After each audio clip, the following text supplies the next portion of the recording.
So I'm actually going to be doing a descriptive sketch, not a poem, but yeah. Yeah. Okay, so it's called Behind the Scenes Suburbia. Splashes of brown encompass the surface of the once ruby red apple. Peacefully it sits waiting to be rotten to the core. It knows the time is almost here. I've lived a fulfilling life. The apple has been carefully placed in a burgundy matted bowl with a moldy piece of bread to accompany it. A dull lampshade hangs above, forming darkness into the already dimly lit room.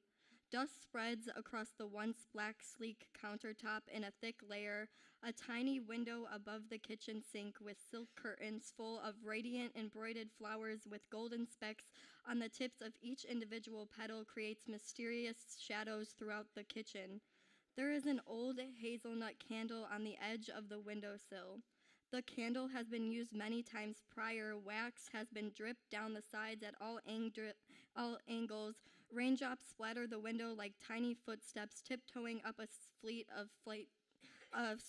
flight of stairs.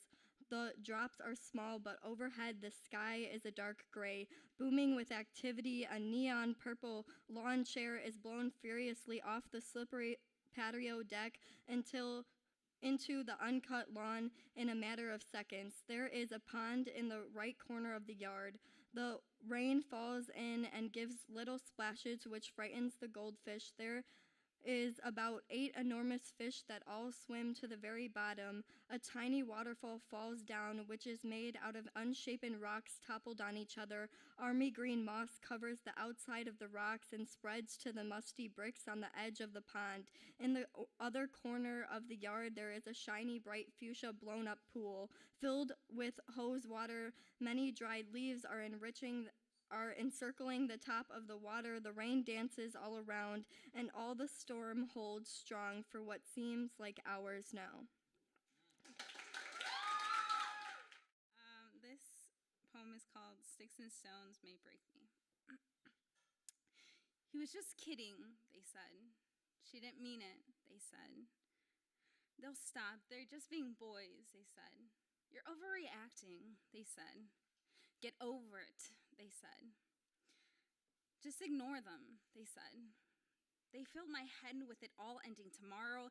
Every time he'd open his mouth, instead of sweet words like those of my dad that used to sing and rang beautiful, smart, and amazingly talented, they opposed and screamed ugly and weird and dumb. And he'd never comprehend the stab that I felt in my heart that made it ache when I'd rewind those words in my head, wondering if they were the truth. Since my father had taught me that everyone speaks the truth, and I felt so confused about how my dad could say one thing and these kids would say another. And every day after school, I'd come home with my eyes that would fill with water every time my parents would ask me how my day had gone. They'd try to comfort my soul by telling me what they said to me wasn't true and called me beautiful. Beautiful. That's all I ever wanted to be, because if in his eyes or her eyes or theirs I wasn't, I was completely aware of it. And every time I'd see my reflection, I'd be so lost of who to believe, if I should listen to that demon in my head that screamed ugly, or that minuscule angel that whispered ugly is just an acronym that stands for you gotta love yourself. And every day they'd knock me down with their words and I'd feel 2 feet tall. I'd tell myself in my head that maybe they were right, that maybe I truly was fat, that maybe I truly was ugly. And I started to listen to that demon in my head, the demon of insecurity that made its nest in the deepest part of my heart. When I'd get up to go to school, I'd want to lay back down and engulf myself in the safety of my bed sheets. I'd hesitate as my hand would reach out for the doorknob, and I'd head outdoors to begin the everyday journey of walking to school that dragged time long. My heart heavily weighted down by the criticism. My head cowered down with eyes locked with the carpet I'd come to know so well, since I'd become aware of the shoes that were around me in order to differentiate those of my friends and those of them. Them that had something to say every day, them that had fear anchored in me, them that called me a snitch, and if I was a snitch for standing up for myself, I'd be the biggest bitch of a snitch, since I'd begin to believe in that little angel that would always praise me. this everlasting feud that would remain in the presence of my mind that would be trained to hesitate when admiration would surface, my mind that would had to become accustomed to the acceptance of the kindness of strangers in the street, my mind that had been filled with the grace of elegancy, my mind that had become filled with the serenity of gratefulness for the kind-hearted, my mind that had become complete with the acknowledgement that had come flooding over me, immersing me in certainty. Okay, so this is a piece I just wrote a few days ago, and it's called Nightmares. I have these dreams sometimes about tsunamis. I'll be sitting on the beach and suddenly a massive wave comes toward me. I feel this terrible moment where I know I'm going to die and there's nothing I could do about it. Worst of all, I know that my death will be slow. My lungs will want to burst no matter how long I try to close my airway. I'll choke in breaths of water instead of oxygen. I'll be terrified and all I will feel is the water pushing around my helpless body. I will drown. Drown like my feelings of exasperation and anxiety of a world full of hate, a pessimistic society with a glass-half-empty fate, people so disturbed by the violence they inflict their own wounds, and with the hit of a tsunami, they all drown too.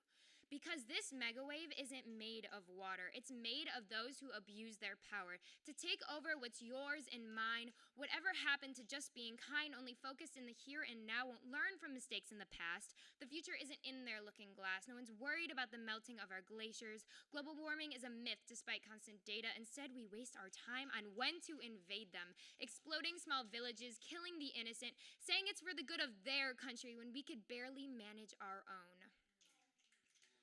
They say the word immigrant like it carries some sort of filthy disease. I see with my own eyes Latino kids getting teased in class because they have trouble reading an English word written in their second language when these ignorant bigots can barely speak in their first. You hear these horror stories of kids who come home from school, house trashed, all valuables cashed, missing pictures of the past, families separated, lives seismically altered, and no one left to care for them but a distant relative who has all their papers in order, while their parents have been swept under the carpet that is our southern border. The gender gap isn't decreasing. They say to abstain, but that doesn't count raping. Told to forgive and forget, but you can't if you're 6 months pregnant and late on rent. Abortion's a sin, but sexual assault isn't. Penitentiary's overflowing with half-guilty criminals, but the real monsters sit at the top of our political principles. Subliminal messages that teach ignorance, no care put into our thoughts. I won't wear my heart for the thrashing waters of social oppression to tear apart. Then suddenly I'm breathing again. My subconscious becomes confused and my conscious takes over. Like the flip of a switch, I realize that this is only a dream. At least this nightmare ends when I wake up. Thank you. This poem is called Objectification. I want to talk about women. Some of us got perfectly shaven, smooth skin that always smells like we live in meadows, and we glow like the heavens reside beneath our surface, but some of us don't. Some of us got cracks in our drywall skin like the walls need touch-up because the drought of exhaustion literally makes us bleed. We have so many bags under our eyes that the airport says we have too much to carry, but how can you ask someone to leave behind a part of their story? The flight to female equality still seems to be a lightweight trip, that I can only board the plane as long as I leave my baggage at the door. You see, us women, we are born into an era where coercion is common and compliance is counted upon. All that has ever defined us is contrary. We are involuntarily volunteered into inane ideals and taught to allow a man 4 times our age to look at us that way. We are told to believe him when his mouth twists out and I respect you. We're expected to ignore when his hands speak otherwise. We are forced to accept the lies hissing from his fingertips and slithering into our ears. Endurance is what will keep you alive. Submit and sacrifice if you want to survive. We should stop teaching little girls that when they get hit by little boys, it probably means he likes you. Because when our husbands beat us as an adult, no wonder we believe it's out of love. When an acceptable excuse is he didn't mean it, no wonder we forgive him. We've learned that violence is just a consequence of love. The foot patterns behind me spoke threats in Morse code, and as I enhanced my pace to feel at a comfortable distance, the scraping of rubber heels on cement mocked me, scuffing, "You'll never get away." Carrying mace in my purse was something I grew up learning on TV, a subtle message of, ladies, you need to find a way to save yourself because protection can't be found on these streets. You'd think broad daylight would scare away the stalkers, but I've got a trail of ghosts all trying to walk me home, claiming they're there to protect me, but what I need saving from is the reflection that they see in the mirror every morning. Hey baby, where are you from? I'm from out of town. I was conceived on a different dimensional existence because you were born wrapped in superior male dominance while I was stitched together with catcalls and bruises spelling out you deserved it. So please don't tell me the problem is female equality.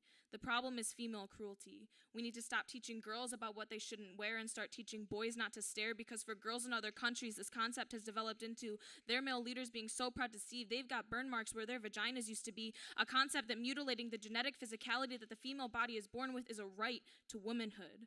A concept that maybe if they sew us up down there, maybe it will shut us up here, but I want to talk about women and how it won't. Okay, so I'm only gonna read one piece. So 4 months ago, I began this year-long experiment where I throw away my razor and I don't shave my legs for an entire year.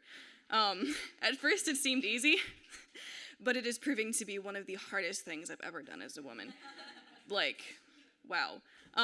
So this piece was written to capture just a glimpse of the force I'm fighting against. Women, especially, take a second look.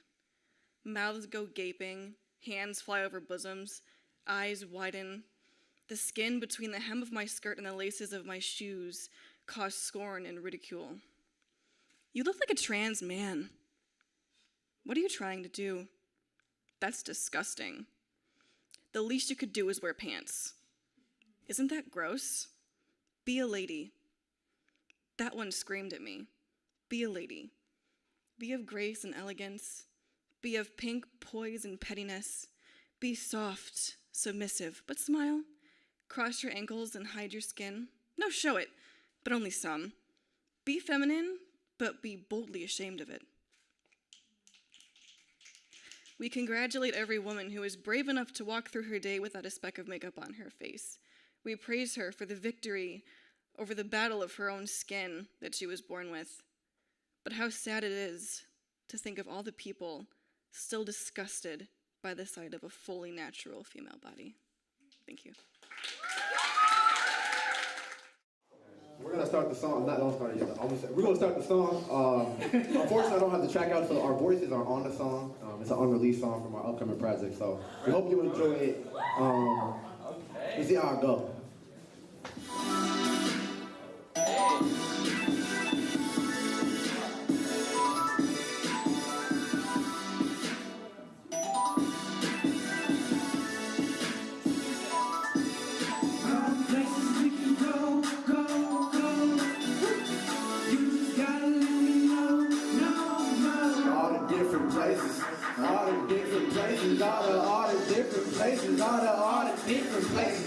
In each other's mental, yeah, in each other's mental. Everything is so transparent, like we're standing in the window of the soul. Tell me where you wanna take it, where you wanna go.